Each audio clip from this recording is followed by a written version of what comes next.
AITA for leaving my boyfriend at the airport after he proposed?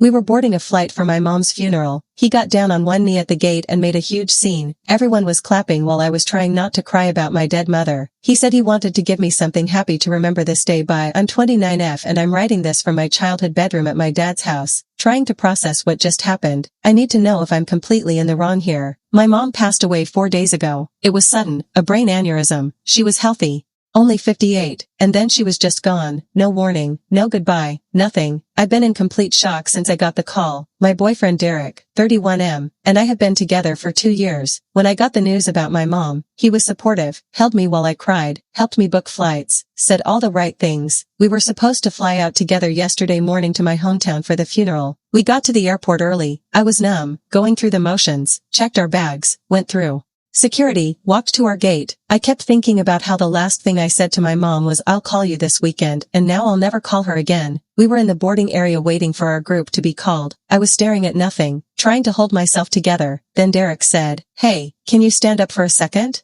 I need to check something." I stood up, confused. Then he got down on one knee. My brain couldn't process what was happening. People around us started noticing, pulling out their phones, smiling. Derek pulled out a ring box and said, "I know you're going through the hardest time of your life right now. I know you're hurting, but I want you to know that I'm here for you, forever. Will you marry me?" I just stared at him. People were starting to clap. Someone said, "Say yes."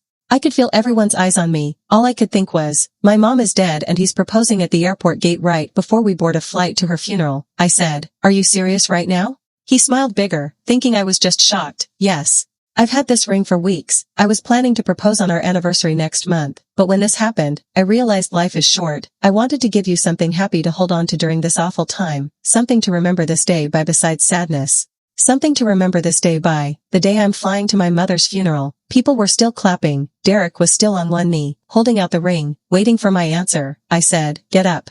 His smile faltered. "What?" "Get up, now." He stood up, looking confused. "Babe, what's wrong?" I looked around at all the strangers with their phones out, filming this moment. I looked at Derek, who genuinely seemed to think he'd done something romantic. I said, "I'm going to the funeral, alone." Then I grabbed my carry-on and walked to the gate. They'd just called our boarding group. I handed the agent my boarding pass and walked down the jetway without looking back. Derek ran after me. "Wait. What are you doing? We need to talk about this." I turned around. "You just proposed to me at an airport gate minutes before we board a flight to my mother's funeral. What exactly did you think my response would be?" "I thought you'd be happy. I thought it would help." "Help? My mom died 4 days ago and you thought a public proposal would help?" The gate agent was looking uncomfortable. Other passengers were trying to get past us. Derek said, "Can we please just get on the plane and talk about this?" I said, "You get on the plane or you don't, but I'm done with this conversation and I'm done with you." I boarded the plane, found my seat, put my bag in the overhead bin, sat down. Derek got on the plane a few minutes later, came to our row. We were supposed to be sitting together. I was in the window seat. He was supposed to be in the middle. I said, "Find another seat." "Come on, we're on the same flight anyway. Find another seat." A flight attendant came over asking if there was a problem. Derek said no and went to find an empty seat near the back. The person who had the middle seat next to me got lucky, I guess. I spent the entire flight crying silently into a travel pillow, not about the proposal, about my mom, about the fact that I was flying to identify her body and plan her funeral and my boyfriend had somehow made this about us. When we landed, Derek texted me asking where I was. I didn't respond. I got a rental car and drove to my dad's house. Derek showed up an hour later. He'd taken an Uber and had apparently gotten my dad's address from my phone at some point. My dad answered the door. Derek said he needed to talk to me. My dad, who had just lost his wife and was barely holding it together, had to deal with my boyfriend trying to get in the door. I came to the door and told Derek to leave. He said we needed to talk about what happened. I said there was nothing to talk about. He proposed at the worst possible moment and I said no. That's it. He said I was being unreasonable, that he'd just been trying to do something nice for me, that he'd spent weeks planning to propose and had adjusted his plans to try to give me some happiness during a dark time. I said if he truly wanted to give me happiness, he would have waited. He would have read the room. He would have realized that the day I'm traveling to my mother's funeral is not the day I want to get engaged. He said I was overreacting, that people get engaged during hard times all the time, that life doesn't stop just because something bad happens. My dad stepped in and told Derek he needed to leave. Derek said he'd booked an Airbnb nearby and would be at the funeral tomorrow because he'd flown all this way and he wanted to support me. I told him if he showed up at my mother's funeral, I'd have him removed. He looked shocked. "You can't be serious." "Dead serious. You made my mom's death about you. I don't want to see you right now." He left, but not before saying I'd regret this and that he'd just been trying to do something romantic and I was punishing him for caring. The funeral was yesterday. Derek didn't show up, thank God, but my phone has been blowing up since then. Derek has been texting and calling nonstop. His messages alternate between apologetic and angry. I'm sorry if I misjudged the moment, followed by, I can't believe you're throwing away our relationship over this. His friends have been messaging me, saying I embarrassed him publicly, that he put his heart out there and I humiliated him, that he was just trying to be supportive and romantic. His sister called me and said I overreacted, that Derek had told her his plan and she thought it was sweet, that grief makes people act irrationally and I should apologize when I've calmed down. Even some of my own friends are split. A few said Derek's timing was horrible and I was right to be upset, but others said he meant well and that I should give him credit for trying. My dad is firmly on my side. He said Derek made my mom's death about himself and showed incredibly poor judgment. My brother said the same thing, but I keep wondering if I overreacted. Derek sent me a long email yesterday explaining his thought process. He said he'd planned to propose next month on our anniversary, but when my mom died, he thought about how short life is and how people should seize moments when they can. He said he'd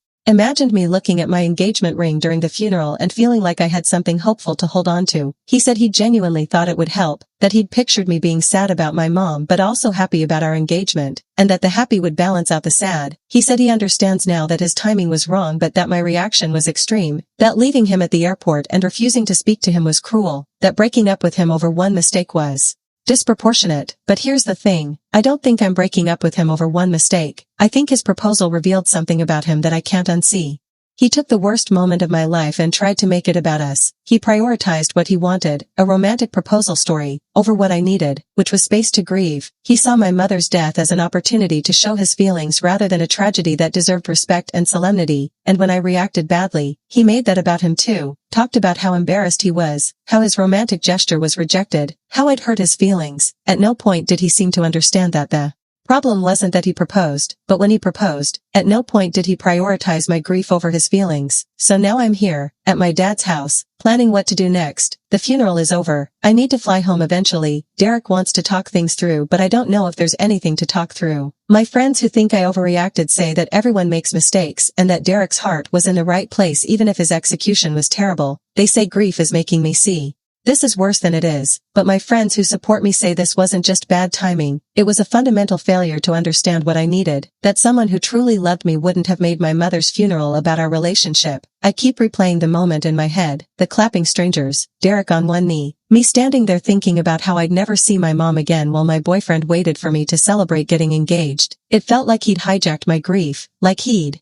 taken the worst day of my life and tried to turn it into something about us, without asking if that's what I wanted or needed. So I need to know, AITA for leaving my boyfriend at the airport after he proposed at the gate before we boarded our flight to my mother's funeral? Update, 5 days later, I didn't expect my post to get so much attention. Thank you to everyone who responded. Reading the comments helped me feel less crazy. Here's what's happened since. Derek showed up at my dad's house again 2 days after the funeral. I was sitting on the porch with my dad and brother, going through old photo albums of my mom, when Derek pulled up in a rental car. My brother stood up immediately. Nope, not doing this. Derek got out and said, I just want to talk. I said, I told you I didn't want to see you. It's been almost a week. We need to discuss this like adults. My dad said, son, you need to leave. My daughter asked you not to come here. Derek ignored him and looked at me. Can we please talk privately? Just 5 minutes. Against my better judgment, I agreed. I walked down to the end of the driveway with him, far enough that my dad and brother couldn't hear but close enough that I felt safe. Derek said, I'm sorry. I know my timing was bad, but I love you and I want to marry you and I think we can work through this. Your timing wasn't just bad, Derek, it was unforgivable. That's dramatic. I made a mistake, one mistake. We've been together for 2 years. Tell me something, when you planned to propose at the airport, did you think about me at all? About what I would want? Or did you just think about the romantic story you could tell? He hesitated. Of course I thought about you. I was trying to give you something happy. I didn't want something happy. I wanted to grieve my mother. That's what I needed. But you decided what I needed instead of asking me. You're making this sound worse than it is. People get engaged during difficult times all the time. It's about showing commitment when things are hard. Derek, my mother had been dead for less than 4 days. I was literally on my way to her funeral. How did you think that was appropriate? Because life is short. Because your mom's death reminded me that we shouldn't wait. Because I wanted you to know I'm committed to you forever. But that's what you wanted. You wanted to propose. You wanted to tell people you proposed during a crisis. You wanted the credit for being the supportive boyfriend who turned a tragedy into a love story. You never asked what I wanted. He got defensive. So I'm the bad guy for wanting to marry you? For trying to bring some light into a dark situation? You're not the bad guy for wanting to marry me. You're the bad guy for making my mother's death about your proposal. For not considering that maybe, just maybe, the day I bury my mom isn't about us at all. He said I was being unfair, that he'd dropped everything to fly out with me, to support me, to be there for me, that one moment of bad judgment shouldn't cancel out everything he'd done right. I said, it's not one moment, it's what that moment revealed. You don't think about what I need, you think about what you think I should need, and those aren't the same thing. We went in circles for another 10 minutes. He kept saying I was overreacting. I kept saying he wasn't listening. Finally, I said I needed space and time and that he should go home. He said, so what, we're just done.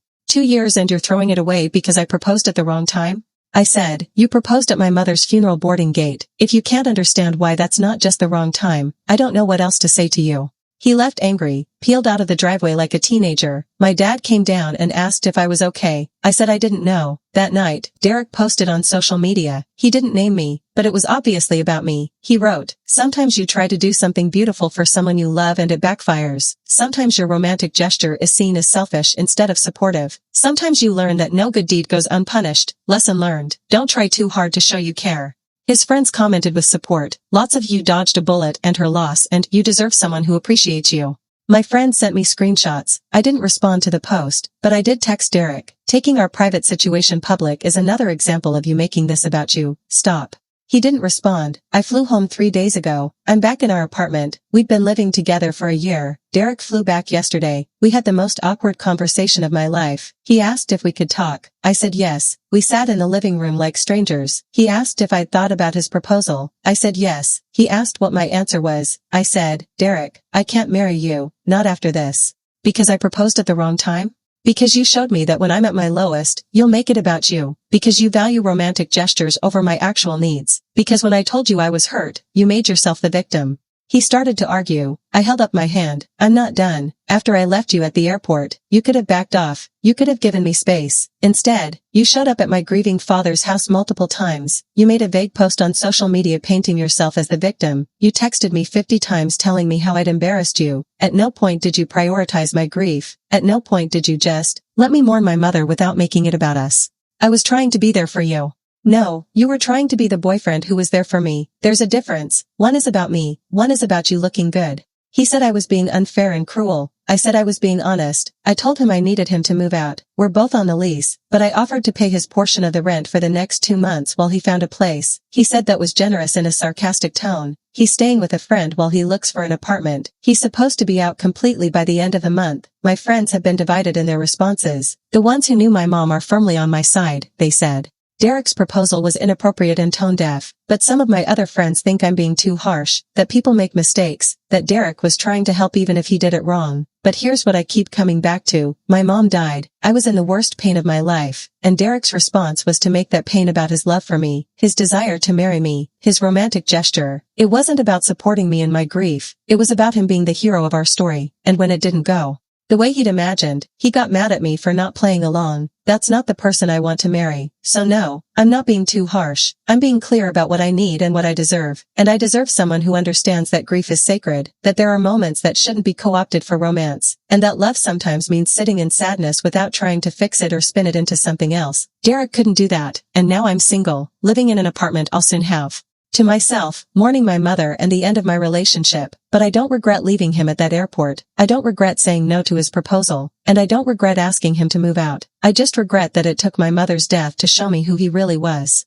Final update. 4 months later, this is my final update because everything has fully resolved and I'm ready to close this chapter. Derek moved out on schedule. He took his stuff and left without much drama. We had one final conversation where he told me he still thought I'd overreacted but that he understood the relationship was over. He said he hoped I'd eventually realize he'd only been trying to help. I said I hoped he'd eventually understand that timing matters. We haven't spoken since. About a month after Derek moved out, I ran into his friend Mark at a coffee shop. Mark and I had always gotten along. He was one of the friends who hadn't commented on Derek's vague social media post. Mark asked how I was doing. I said I was managing. He asked if it was weird that he was glad I'd left Derek. I was surprised. Mark said, "Look, Derek's my friend, but that airport proposal? That was messed up. I told him not to do it." Turns out, Derek had told several of his friends his plan to propose at the airport. Most of them had told him it was a terrible idea. Mark had specifically said, "Dude, her mom just died, maybe wait." Derek had insisted it was romantic, that I needed something positive, that everyone was being too negative and couldn't see his vision. Mark said, after you guys broke up, he kept telling everyone you'd humiliated him, but honestly, he humiliated himself. We all told him not to do it. That conversation validated something I'd been feeling. My instincts were right. Even Derek's own friends knew it was a bad idea. I focused on healing after that. Processing my mom's death without the distraction of relationship drama was actually helpful. I started seeing a grief counselor who helped me work through losing my mom so suddenly. My dad and I grew closer. We talk on the phone twice a week now. My brother has been checking in regularly. I've felt my family come together in our shared grief in a way that's been healing. About 3 months after Derek moved out, I went on a first date. Nothing serious, just coffee with someone I'd met through a friend. His name was Ben and he was kind and funny and didn't try too hard. We were talking about families and I mentioned my mom had passed away recently. He said he was sorry for my loss and asked if I wanted to talk about it or move on to another topic. That moment, him asking what I needed instead of assuming, hit me hard. That's what Derek had never done. He'd always assumed he knew what I needed. Ben and I have been dating for about 6 weeks now. It's early and casual, but it's nice. He's respectful of my grief, asks before making plans, checks in about how I'm feeling, basic stuff that somehow Derek never managed. I heard through mutual friends that Derek is dating someone new. Good for him, honestly. I hope he learned something from our relationship. I hope he thinks before proposing at his next girlfriend's family funeral. I'm doing okay. Grief comes in waves. Some days I'm fine. Some days I break down missing my mom. But I'm healing. I have a good support system. I have my dad and brother and friends who actually understand what I need. And I have peace knowing I made the right choice at that airport. Here's what I want people to take away from my story. Grand gestures aren't always romantic. Sometimes they're selfish. Sometimes I'm trying to help actually means I'm trying to be the hero. And timing matters more than intention. Derek meant well. I genuinely believe that. But meaning well isn't enough if you're not actually listening to what someone needs. When someone is grieving, they don't need you to fix it or brighten it or turn it into something else. They need you to sit with them in it. To be present without making it about you. To understand that some moments are sacred and shouldn't be co-opted for other purposes. Derek couldn't do that. He saw my grief as an opportunity to show his love instead of as a space that deserved respect. And that's why I left him at the airport. That's why I said no to his proposal. That's why I asked him to move out. Not because he proposed, but because he showed me that when I needed him to be selfless, he couldn't help but make it about himself. I don't regret my decision. I'm sad our relationship ended. I'm sad it took my mother's death to reveal who Derek really was. But I'm not sad I walked away. I'm building a life without him, healing from losing my mom, learning to date again with clearer boundaries and better instincts, getting to know myself outside of a relationship that, in hindsight, required me to manage Derek's feelings more than he managed mine. My mom would be proud of me for standing my ground. She was always telling me not to settle, not to make myself small for someone else, not to accept less than I deserved. I channeled her at that airport when I said no. I channeled her when I walked away. I'm channeling her now as I build a life she'd want for me. This chapter is closed. Derek is in my past. My mom's death will always be part of my story, but Derek's proposal won't define it. I defined it by saying no, by choosing my grief over his grand gesture, by insisting that my mother's death belonged to me and my family, not to his love story. That was the right choice then. It's still the right choice now. I'm at peace with all of it, and that's the best ending I could ask for.